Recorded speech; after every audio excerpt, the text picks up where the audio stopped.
Their English teacher was an expatriate from Britain. She often told her students that she was a proud native user of English and that she taught the language with the authority of the native users. Her lessons were quite different from the English lessons the students had been receiving since they admitted into Queen's School Abomina. The students always went home with a new set of vocabularies, sayings, and maxims of the native users. They always learnt much in the area of pronunciation, stress, and intonation patterns. Dr. Allen was a model in spoken English, and that was why Enema and her co-debaters especially stupefied their challengers and others around. Dr. Allen told her students during one of her lessons that every language behaves like a living organism. It was her opening statement, and she represented it as the topic statement. The students were surprised that a language should be discussed with the attributes of a living thing. Realizing the consternation in her students, she asked them to be all attentive in the course of her elucidation of the issue. She explained that every living organism grows and acquires more features with the passage of time. Some features of the organism also wane and peter out with time. Your fingernails, for instance, grow and you trim them. Should you fail to trim them for a long time, they will break off on their own. Some other parts of your body behave likewise. Like living organisms, languages undergo changes over time. New words come into languages, whereas rudiments won't fade out of them. It is not limited to the area of vocabulary. It extends to sentence constructions, expressions, sayings, and maxims with which language work. That explains why you are not comfortable with the language of William H. Shakespeare, the greatest English writer ever. The language that was current during the time of Shakespeare had undergone a lot of changes to the extent that today it is understood as Old English.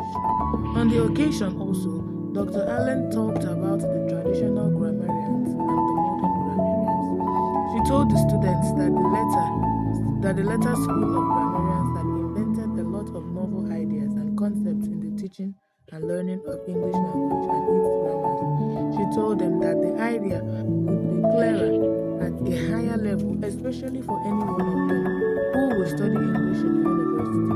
She ended by enjoining her students to aspire to become sound modern grammarians. So this is a challenge, that they were made to know. Yes, it's the challenge. Enema replied and nodded at the same time. Are we competing for a trophy? Edigwe, answer my question, she hollered, intimidatingly and looking into the face of her friend. I've already said that that is a pronoun in the sentence you generated. In another sentence, Obi is the boy that will do the job. The word that is a conjunction because it joins the two clauses that make up the larger sentence. Does it make meaning to you? Did we ask? You are already asking in the fashion of Dr. Allen. Yes, in yet another sentence, that book was written by Fred. The word that functions as an article. Some grammarians might say that is a determiner. Determiners and articles perform almost the same functions in English sentence, nay, the English grammar. I've heard you, and I know that you are a modern grammarian. I was only trying to pull your legs and know how you would react to it. Enema said. It is not true. There is more to it than the defense you have put up. Sincerely speaking, I'm ready to swear that there is nothing. The only thing is that I don't like the way you change our topics whenever we meet to crack jokes and be happy. So that is what makes you happy, Ene. Why should you easily be deceived by men complimenting you? You understand it as deceit. Sure it is. Why do you think it is deceit? Have you forgotten that you've had 3 boyfriends this year alone, and that none of them has steadfast with you? Let's assume that you are correct. What is the relationship between my boyfriends and what we are talking about? There's a connection between the two. If you don't know, each of the boys started a relationship with you in the course of this kind of useless discussion. The second boy was the least loving. Recall that I warned you from the onset on the onset of that intermingling. Recall too that the boy dumped you the moment he hit his target. Do not annoy me anymore. My friend should not be deceived by those The effects of the truth from Adigwe descended on Enema. She became speechless momentarily, and when she started talking once more, it was a note of apology. You are correct, Ada, and I'm sorry for these incidents. I'm really sorry. I'm correct and will always be. You know that I don't pretend. You know also that I don't talk about you in your absence.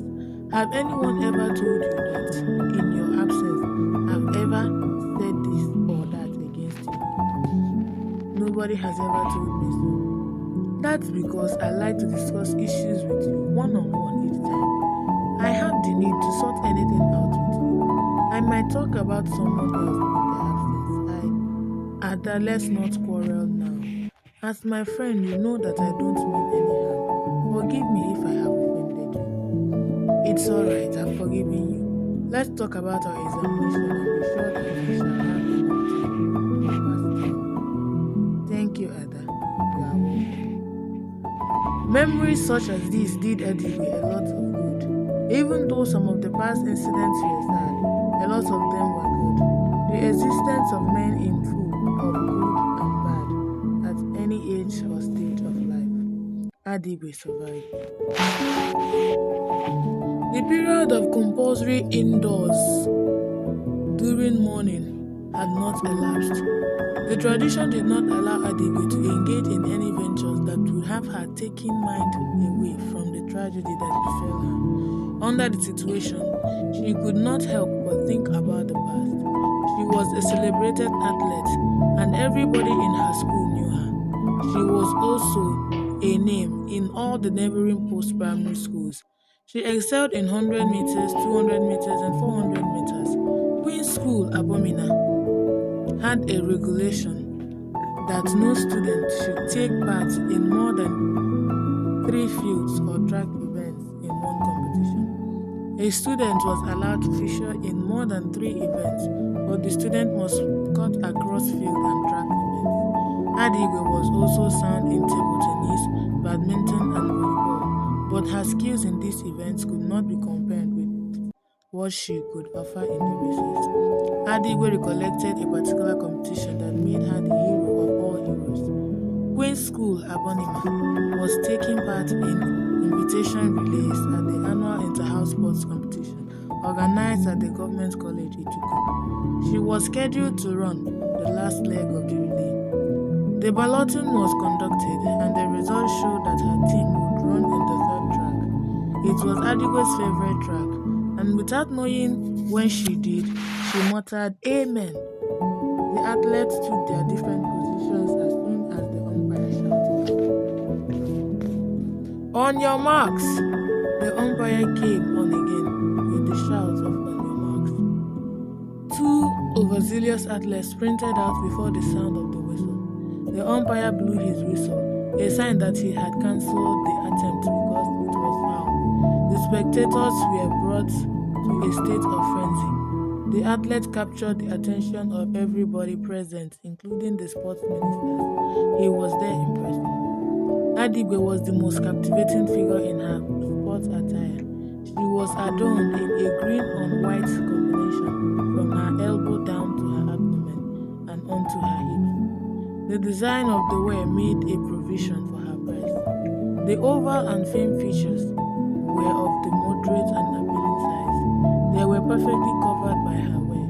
Almost everybody who took a glance of her first time inadvertently looked at her the second time. The sports arena bubbled with activities. Adigwe was beside her track, warming up like all others. She sprinted to the left and to the right. Soon, she discovered that almost everybody, including the adults, were admiring her. It It got to a point of embarrassment when one of the officials held her by her arm and pretended he was taking her to the third track. The man actually used the opportunity to feel the hairs on her arm. Adigwe instantly disengaged the man's hand from her arm. The young man understood and let her arm go so that it would not amount to embarrassment. A girl replaced the man as soon as he meandered back to his following officials. Adigwe heaved a sigh of relief as the man retreated. As for her fellow girl, she thought inwardly. She knew how to handle her. Before then, she had discovered on 2 occasions that the girl had been casting some suspicious glances at her and had attempted to talk to her. She was cut short by an official who was talking to the athlete. The invitation relay was to be overthrown, so the girl became bold and daring. "Hey baby," the girl was speaking. "How are you? What is your name? Which school are you representing? How many questions are you asking me at the same time? And are you not a baby as well? Come on, baby, I like your attire.